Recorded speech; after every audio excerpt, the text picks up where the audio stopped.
నమస్తే. కాకినాడలో పూజారిపై జరిగిన ఘటన అందరికీ తెలిసిందే. అయితే వైసీపీ నేత పూజారిపై చేసిన దాడి గురించి చాలా వైరల్ అయింది ఈ చర్చ. అయితే దీనిపైన ఆర్కే రోజా గారు ఇచ్చినటువంటి ఒక ట్వీట్ మాత్రం నిజంగా అందరికీ చాలా అసహ్యంగా ఎబ్బెట్టుగా ఉంది. సో అసలు ఆ ట్వీట్ గురించి ఏం చెప్తారో మనతో పాటు సీనియర్ జర్నలిస్ట్ సత్యమూర్తి గారు ఉన్నారు, వారిని అడిగి తెలుసుకుందాం. సార్ నమస్తే. నమస్కారం అండి. సార్, అసలుకి ఎలక్షన్ కోడ్ వచ్చిన తర్వాతే అన్ని రకాల అరాచకాలు అవన్నీ చూస్తూ వస్తున్నాం. కానీ పూజారులు మీద దాడి చేయడం అనేది చాలా ఘోరం. అంతకుముందు గుళ్ళు ధ్వంసం చేశారు, అన్నీ చేశారు.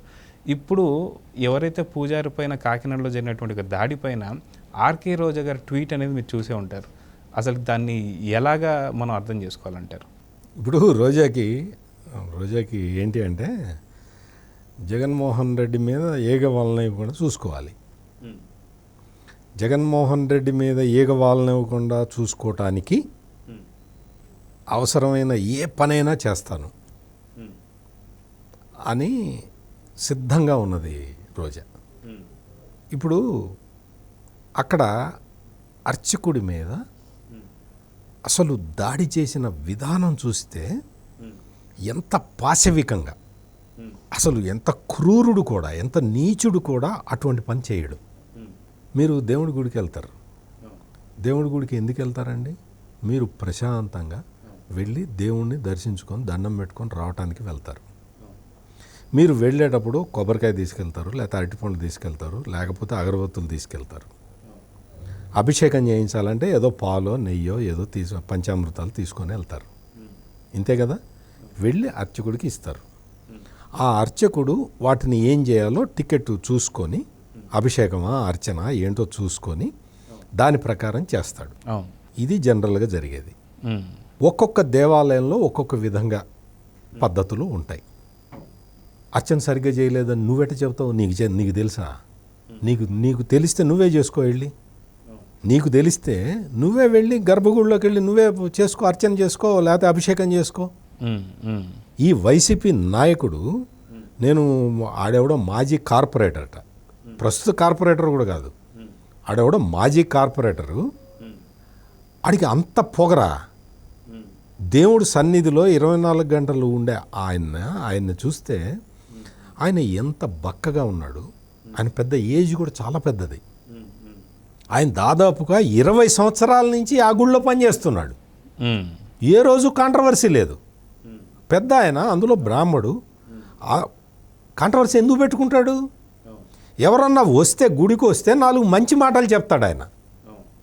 అయ్యా అందరూ కొట్టుకు సావమాకండి, కులాల పేరుతో కొట్టుకు సావమాకండి, కలిసి ఉండండి అని ఏ అర్చకుడైనా, ఏ పురోహితుడైనా, ఏ బ్రాహ్మడైనా ఏం చెప్తారు అంటే, సమాజంలో అందరూ కలిసి ఉండండి, కలిసి బతకండి, అందరూ సంతోషంగా ఉండండి, మీకోసం నేను దేవుణ్ణి ప్రార్థిస్తాను, అర్చన చేస్తాను, అది ఇది అని చెప్పి ఏ బ్రాహ్మడైనా కానీ ఆ విధమైన మంచి మనస్సుతోటి, మనస్తత్వంతో ఉంటాడు.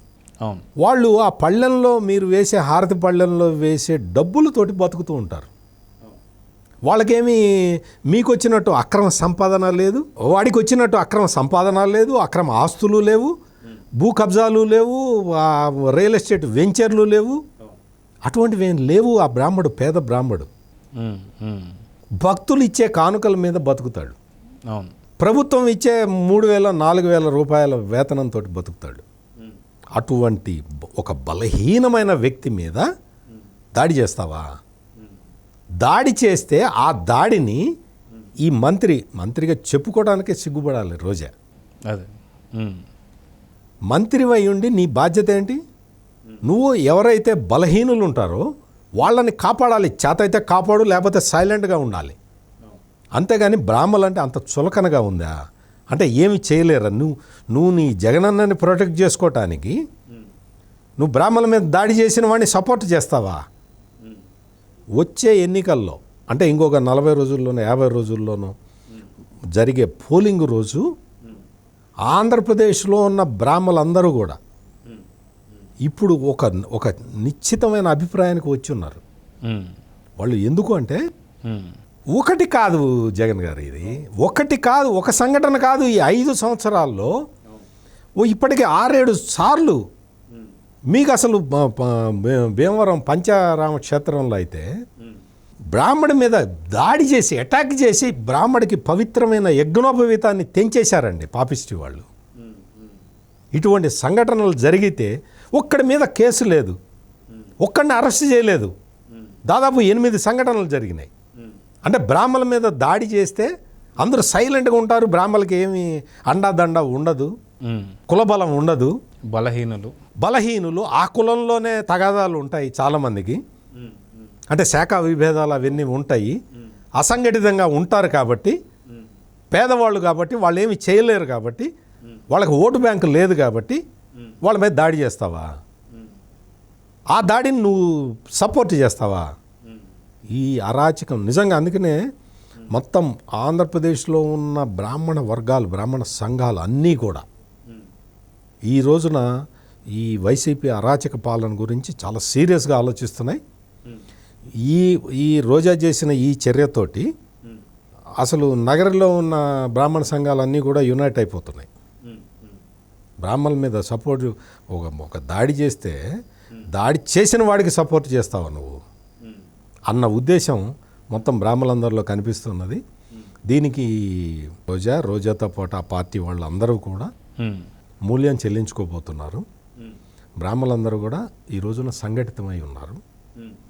మొత్తం వాళ్ళ మీద ఇటువంటి దాడులు, ఇటువంటి అరాచక శక్తులు ఒక లైన్లో ఉంటే, అరే కొంచెం ఇటు జరగయ్యా, వెనక వాళ్ళకి దేవుడు కనపట్టలేదు అంటే వాడు ఆ దేవస్థానానికి సంబంధించిన వాట.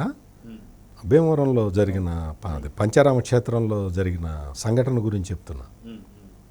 నేను పెద్ద పలుకుబడి గల వ్యక్తిని, వైఎస్ఆర్ కాంగ్రెస్ పార్టీ నాయకుడిని.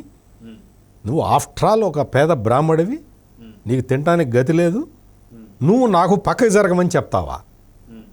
ఆ బ్రాహ్మడు పక్కకి జరగమని చెప్పింది ఎందుకు? భక్తులకి దర్శనం కలిగించటానికి. కొంచెం పక్కకు ఉండండి సార్ అన్నాడు. సార్ అన్నాడు ఇంకా వాడిని, మూర్ఖుణ్ణి. ఎందుకు అంటే బ్రాహ్మణులు అంత విధేయతతోటి ఉంటారు. వాళ్ళు సమాజంలో ఘర్షణ పడేంత వాళ్ళు అసలు అటువంటి ఆలోచన వాళ్ళకి రాదు. ఈ తరహా సంఘటనలు జరిగిన ఆంధ్రప్రదేశ్లో ఈ రోజా లాంటి వాళ్ళు ఇంకా అగ్రివేట్ చేస్తున్నారు. రోజా వల్ల జగన్కి తీవ్రమైన నష్టం జరిగింది. ఈరోజు జగన్ ఇంత నష్టపోతున్నాడు, బ్రాహ్మణుల ఓట్లన్నీ కూడా జగన్కి కట్ అయిపోతున్నాయంటే దానికి ప్రధాన కారణం మంత్రి రోజా స్టేట్మెంట్. అవును. సో మొత్తానికి ఎలక్షన్స్ కూడా త్వరలోనే ఉన్నాయి కాబట్టి బ్రాహ్మణులందరూ కూడా ఏకదాటిపైన ఒక నిర్ణయం తీసుకుంటున్నారు. ఒక మంచి నిర్ణయం తీసుకోవాలని కోరుకుందాం. నమస్తే. నమస్కారం.